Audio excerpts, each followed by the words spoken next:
un vehículo muy cerca de nosotros. Y acá vienen los barristas, acá vienen los barristas.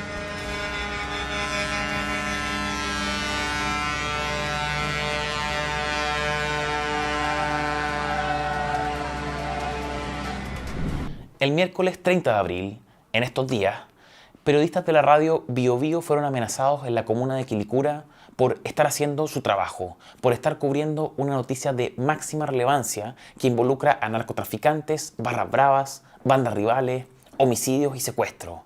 Al periodista le tiraron un auto encima, lo que mostramos recién en el video, pero además, comentaron los conductores de la radio, lo amenazaron con mandarle a los cabros si es que no se iban del lugar. ¿Por qué pasó esto? ¿Qué estaban haciendo los periodistas de Bío Bío? ¿Por qué fueron amenazados? ¿Qué ocurrió después de las amenazas? La cámara de vigilancia de tránsito oficial de la calle en donde ocurrieron los hechos no existe, había sido retirada, destruida, y en cambio sí había una cámara particular, presumiblemente de quienes dominan el lugar, cuyas imágenes son de acceso exclusivamente privado. Veamos, ¿por qué? El 27 de abril de 2025, en la tarde de ese día, en Quilicura, en la población Villa Pucará, Carlos Acevedo, alias Guatón Mutema, un narcotraficante de mediana edad, fue acribillado mientras veía un partido de fútbol en la calle, que tenía tomada, junto a vecinos, familiares y niños. Sujetos desde un auto negro, polarizado, le dispararon al menos 9 veces, 9 disparos.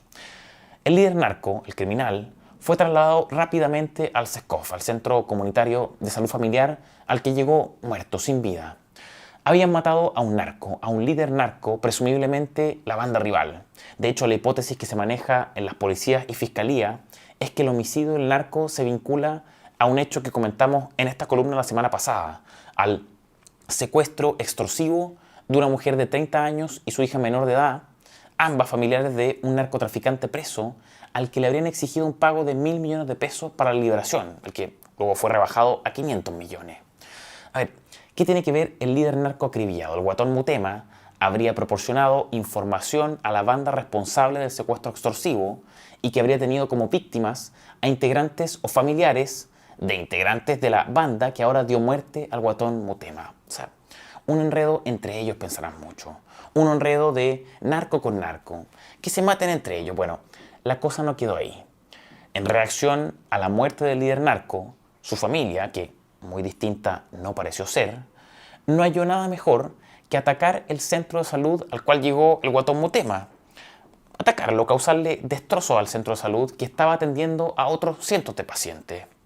La razón, a primera vista, incomprensible, y de esa manera los ataques narcos obligaron a cerrar el centro de salud y dejar sin atención médica a personas que nada tienen que ver. Y se suspendieron también las clases de 2 escuelas locales ante posibles represalias criminales entre bandas criminales que podían afectar a menores en sus escuelas o en sus trayectos a ella. La familia del narco, la que destruyó el centro de salud, alegaba que ellos no eran delincuentes. Narcos nosotros, no, nosotros somos buenas personas. Frente a lo ocurrido, en el calor de lo ocurrido, apareció un político, la alcaldesa de Quilicura, Paulina Bobadilla Navarrete, elegida por el Frente Amplio, y apareció pidiendo, ella, la intervención de los militares en las comunas. A ver, no hace tanto tiempo, en octubre de 2019, Paulina Bobadilla fue de aquellas, como todo el Frente Amplio y el Partido Comunista, fue de aquellas que se hizo eco de las falsas denuncias de torturas, esas que difundió la ahora vocera de Gonzalo Vinter, Beatriz Sánchez, y fue también de las que trató a Sebastián Piñera de dictador y a la derecha completa de tener las manos ensangrentadas. Bueno, la alcaldesa frente amplista ahora clama por la intervención de quienes en su momento despreció y calumnió brutalmente. Pero, en fin, eso con los hechos. ¿Qué es lo que está detrás en todo esto? ¿Cuáles son las identidades de los verdaderos responsables? ¿Quiénes son los que siempre pierden aquí? A ver, primero, lo evidente. Estamos ante un conflicto bestial entre bandas rivales. Bestial porque se trata del acribillamiento de un líder narco por otra banda narco a propósito de un secuestro extorsivo cuyo pago de liberación alcanzó los 500 millones de pesos. 500 millones de pesos pagados por un reo o a nombre de un reo. En la entrevista en FNM de estos días, Carlos Basso, investigador en crimen organizado, Sostenía que se trata del pago por secuestro más alto en la historia del país, solo superado por el de Christian Edwards a manos de los terroristas del Frente Patriótico Manuel Rodríguez. Lo más brutal de todo, los afectados de siempre, aquellos que viven en la otra ciudad, los que producto de enfrentamientos animales como estos, tuvieron que dejar de atenderse en su centro de salud, porque fue atacado por una de las bandas, por familiares de las bandas. ¡Bestia! Los afectados de siempre, los que tuvieron que dejar de asistir a su escuela, porque el ataque y lo que vendría después, anticipatoriamente, impediría la asistencia a clases de niños.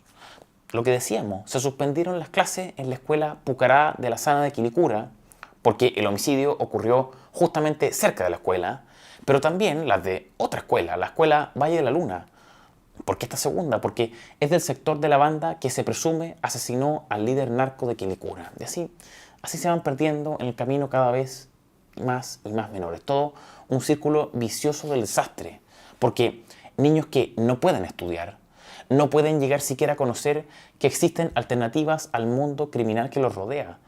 Niños menores de edad que van cayendo en la garra del crimen organizado y el narcotráfico, que se erige como un posible estilo de vida para menores, para jóvenes, así como quien elige entre ingresar a un CFT, a la universidad, o ayudar a los papás en su trabajo. Hoy elige entre sus opciones el ser narco, el pertenecer a una organización criminal. Siguen perdiendo los que hoy están ya perdiendo. Son los más desprotegidos los que pierden su atención de salud y son los más desprotegidos los que pierden su acceso a la educación. Y la verdad es que si es que esto ocurre es en parte por otro problema también desatendido. Lo tercero que sale de este caso y que es la razón que se esgrime para suspender las clases de los menores, el funeral de un cabecilla narco. Primer vehículo del pasaje 1 con globos rojos, con globos blancos, globos azules en esta despedida tan bullada, bastante impactante por así decirlo, de Carlos Acevedo Ramírez, el guatón Mutema. Son muchos obviamente los pormenores, los detalles que hay de trasfondo. Un funeral, un momento que uno podría pensar, no sé, de luto, reflexión, tristeza, introspección, análisis de las propias decisiones, del actual proyecto de vida, etc. Pero que en el contexto criminal se vuelve un evento surreal y que nuestro invitado en la última entrevista de FNM, Carlos Basso, describe muy bien en su libro Nuestro pedacito de cielo. Miren, funeral del cabro Carrera, que en realidad es bebé de pecho para lo que tenemos hoy. Deudos aspirando coca sobre el ataúd, disparos por doquier, fuegos artificiales, golpizas, sujetos tomando whisky desde botellones del destilado más caro que pudieron comprar, que chorrean sobre el finado, el muerto. Reparto de dinero en efectivo para los asistentes al funeral, artistas invitados, en fin. Coca ilegal, armas ilegal, disparos ilegal, fuegos artificiales ilegal, golpizas ilegal, alcohol en la vía pública ilegal, el dinero repartido ilegal. Son eventos de pura violencia, de glorificación de lo insano, de opulencia criminal, una caravana móvil del delito. Entre 2019 y mediados de 2024, según datos de Carabineros de Chile, nuestro país tuvo que soportar 2.089 funerales de este estilo. 1.200 de ellos en la región metropolitana, 220 en el Biobío y 198 en Valparaíso. Y frente a esa realidad, frente a la inundación criminal y tóxica del espacio público por parte de organizaciones y bandas, apareció la política. Apareció la política con una idea que uno a priori puede entender como la regulación del insólito. Ley de narcofunerales, más precisamente la ley de funerales de riesgo. Decíamos, la regulación del insólito, el reflejo de la incapacidad del Estado de Derecho frente al tsunami criminal y el narcorrito, un acto de mediana rendición frente a las organizaciones criminales, una demostración de relativo temor del Estado de Derecho que buscaba en la superficie conducir las caravanas criminales, ponerles límites al desenvolvimiento de la actividad criminal en la calle, al cortejo fúnebre. Y digo la regulación de lo insólito porque lo que se ve es un despliegue policial bestial que escolta al crimen. Una escolta policial numerosa para criminales, pandilleros, lavadores de activos, narcotraficantes, homicidas, en fin. El desfile criminal con las fuerzas de orden impotentes a su lado. Conducir las caravanas criminales. Eso es lo que buscaba la ley de los diputados y senadores de la República, publicada ahora recién en noviembre de 2024. Definir qué se entiende por funeral de riesgo, considerando los antecedentes delictivos del fallecido, sus vinculaciones con el crimen organizado, el narcotráfico, bandas criminales, las circunstancias en que murió y la posibilidad de ocurrencia de ciertos factores externos, fuegos artificiales, armas, presencia de bandas rivales, etc. Fijar un plazo para la realización del funeral, definición de carabineros del trayecto del cortejo fúnebre para que este no pase por donde se quiera y así más o menos mantener cierto control o evitar que todo se desbande. Definición de los espacios para la realización del acto, o sea, cementerios o crematorios legalmente autorizados, no sedes sociales, casas particulares o espacios públicos cualesquiera, en fin. Es lo que es, suena a regulación de lo insólito y suena así porque uno esperaría que en vez de escoltar el cortejo fúnebre criminal se atacara realmente el problema de fondo, lo medular, justamente para no tener que llegar siquiera a ese tipo de ritos criminales. Pero sea como sea, para este caso del homicidio del líder narco, esa regulación, que se supone vendría a darle cierta conducción a todo esto, ni siquiera se aplicó en este caso y de hecho toda la nueva regulación de narcofunerales que se aprobó en noviembre no se ha aplicado nunca. No se ha aplicado nunca. A ver, ¿qué es realmente lo que pasa acá? Va a sonar un poco un enredo, pero trataremos de ser muy claros porque es importante. La ley de narcofunerales, la 21.717, estableció que la ley, o sea, esa misma ley, entraría en vigencia, ya, o sea, comenzaría a regir 60 días después de la publicación del reglamento de dicha ley. ¿Y cuándo debía publicarse el reglamento de la ley? La misma ley estableció también que el gobierno tendría el deber de publicar el reglamento de la ley en un plazo de 6 meses desde que se publicó la misma ley. O sea, 6 meses contados desde el 25 de noviembre de 2024. Clarifico entonces, para que la nueva regulación de narcofunerales operara, se requería por parte del gobierno de la elaboración de un reglamento. Sin ese reglamento, la ley no entraría en vigencia. Resulta que el gobierno se tomó las cosas con calma. Pasó diciembre sin reglamento. Pasó enero sin reglamento. Pasó febrero sin reglamento. Pasó casi todo marzo sin reglamento, hasta que el 28 de ese mes el gobierno publicó el reglamento de la ley de narcofunerales. ¿Por qué no comenzó a operar la ley entonces? ¿Por qué no se aplicó en el caso del homicidio del líder narco de Quilicura? Porque la misma ley, como ya decíamos, estableció que la regulación nueva solo comenzaría a regir 60 días después de que se publicara el reglamento y por eso justamente no era irrelevante demorarse más o menos en dictar el reglamento. Haber publicado el reglamento a fines de marzo de 2025 implica ahora el tener que esperar a fines de mayo para que comience a operar la nueva regulación de narcofunerales.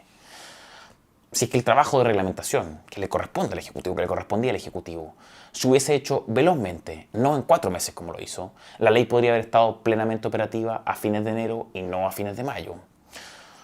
Bueno, en el Ejecutivo hay poca ejecutividad, todo funciona como río de excremento, imagínenselo cómo puede ser eso. Decíamos, 2.089 funerales de riesgo solo entre 2019 y una parte de 2024, 1.200 de ellos en la región metropolitana. Desde FNM ya solicitamos a Carabineros los datos de narcofunerales correspondientes a todo el año 2024, desagregados por mes, región y comuna. Nos deberían estar llegando entre la próxima semana y la subsiguiente. Bueno, vamos a publicar esos datos, por supuesto, y cruzaremos con otros porque hay información territorial de extorsiones, hay también información de barras bravas que hemos estado trabajando en nuestro programa Fiscal Urbano. Hay harta información que tenemos que procesar. Y a propósito de eso, y conectándolo con el homicidio del líder narco, una pregunta. ¿Dónde ocurrió esto? Esto del homicidio de Quilicura. ¿Dónde ocurrió? Villa Pucará, en Quilicura. ¿Por qué lo volvemos a mencionar?